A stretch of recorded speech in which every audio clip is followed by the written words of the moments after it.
Assalamualaikum warahmatullahi wabarakatuh. Perkenalkan, nama saya Wilda Sawitri, NIM 19042198, jurusan Ilmu Administrasi Negara. Pada kesempatan kali ini, saya akan menjelaskan mengenai materi manajemen sumber daya manusia di sektor publik tentang penilaian kinerja sumber daya manusia. Baiklah teman-teman, langsung saja ke materi yang pertama, yaitu mengenai pengertian kinerja. Menurut Kamus Besar Bahasa Indonesia, pengertian kinerja ini yaitu sesuatu yang dicapai, kemampuan kerja, dan prestasi yang diperlihatkan. Dari pengertian kinerja tadi, maka akan adanya suatu penilaian kinerja, yang mana menurut para ahli pengertian dari penilaian kinerja ini, yang pertama menurut Werder dan Davis pada tahun 1996. Penilaian kinerja adalah suatu proses yang dilakukan organisasi untuk mengevaluasi hasil kerja para karyawannya. Selanjutnya, menurut Mondi 2008, penilaian kinerja adalah sistem formal untuk meninjau dan mengevaluasi hasil kerja para individu dan timnya dalam menjalankan suatu tugasnya. Pengertian penilaian kinerja menurut Schuler dan Jackson tahun 2006 adalah penilaian kinerja ini melibatkan evaluasi kinerja yang didasarkan pada penilaian dan pendapat dari bawahan, atasan, rekan kerja, manajer layanan, dan bahkan karyawan itu sendiri. Sedangkan menurut Scherhorn tahun 1996, penilaian kinerja adalah informasi formal untuk mengevaluasi kinerja dan memberi umpan balik.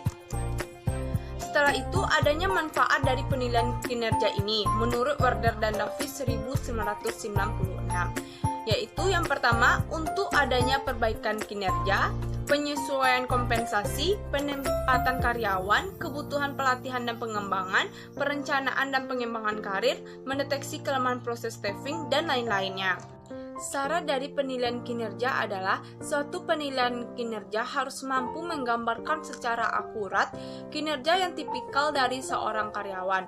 Untuk itu, sistem penilaian kinerja harus job related, yang mana maksudnya yaitu mengevaluasi berbagai perilaku kritikal yang dapat menghasilkan kinerja yang sukses. Selanjutnya, praktis, yang mana maksudnya dapat dipahami dengan mudah oleh para evaluator dan karyawan. Yang ketiga yaitu terstandarisasi, memungkinkan terwujudnya praktik penilaian kinerja yang seragam. Elemen-elemen kunci penilaian kinerja menurut Werder dan Davis 1996 yaitu yang pertama, akan adanya kinerja karyawan.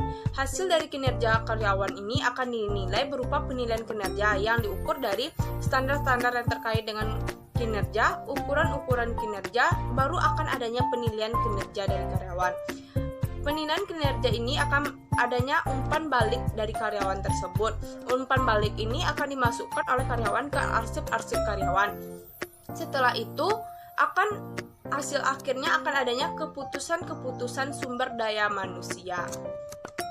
Baru terciptanya elemen-elemen dari kunci penilaian kinerja tersebut. Selanjutnya, adanya standar kinerja. Standar kinerja adalah tolak ukur yang digunakan untuk mengukur kinerja. Agar efektif, standar tersebut harus terkait dengan hasil yang diharapkan dari suatu jabatan. Standar-standar kinerja yang terkait dengan suatu jabatan bisa diperoleh melalui proses analisis jabatan. Ukuran kinerja adalah nilai peringkat yang digunakan untuk mengevaluasi kinerja.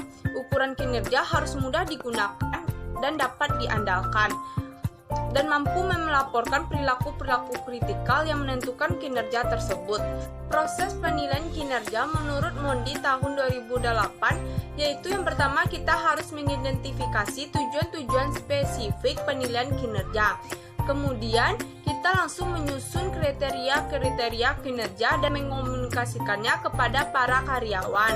Setelah itu, kita memeriksa pelaksanaan pekerjaan, dan baru kita menilai kinerja dari karyawan tersebut. Setelah menilai kinerja, kita mendiskusikan hasil penilaian tersebut bersama karyawan.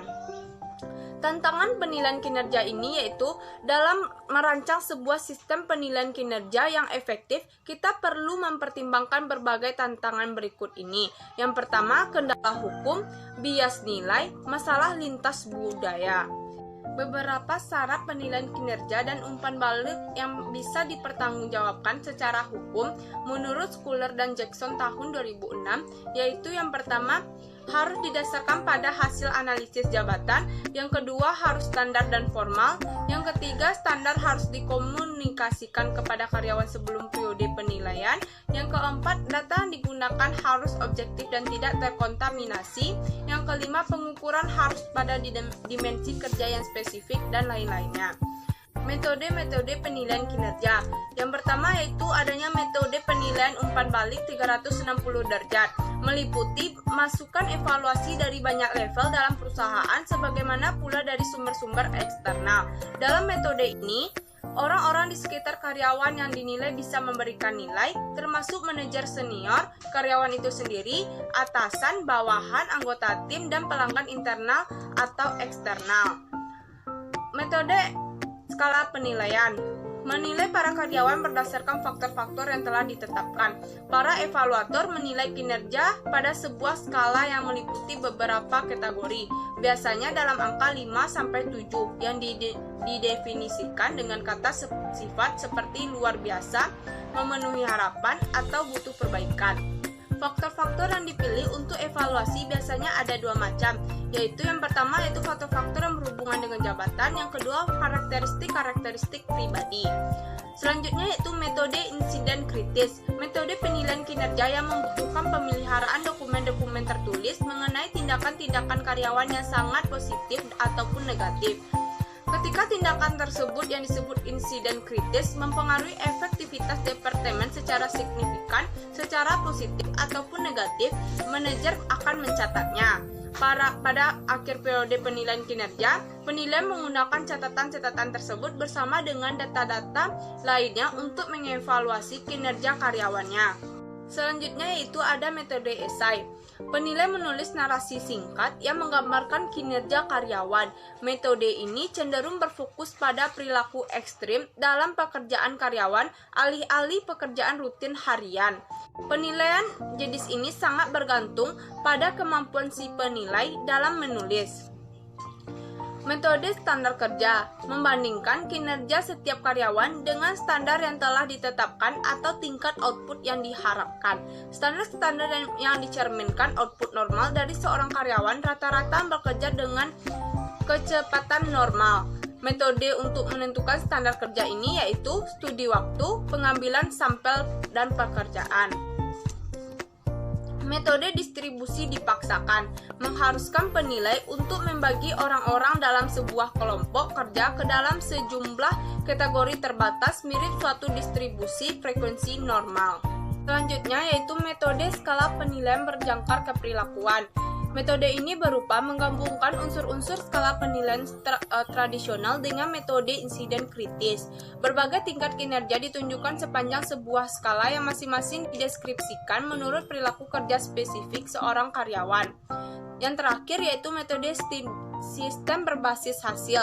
Di masa lalu merupakan suatu bentuk manajemen berdasarkan tujuan. Manajer dan bawahan secara bersama-sama menyepakati tujuan-tujuan untuk periode penilaian berikutnya. Dalam sistem tersebut, salah satu tujuannya misalkan saja adalah mengurangi limbah sebesar 10%. Pada akhir periode penilaian, sebuah evaluasi berfokus pada seberapa baik karyawan mencapai tujuan tersebut. Dari penilaian kinerja adalah sebagai berikut. Manajemen kinerja dan kompensasi menurut Bernardin dan Russell tahun 1998, informasi penilai kinerja dapat digunakan oleh supervisor untuk mengelola kinerja karyawannya. Untuk memotivasi karyawan meningkatkan kinerjanya dan mencapai target sasarannya, supervisor dapat menggunakan program kinerja untuk upah, seperti upah berdasarkan jasa, insentif, dan bonus.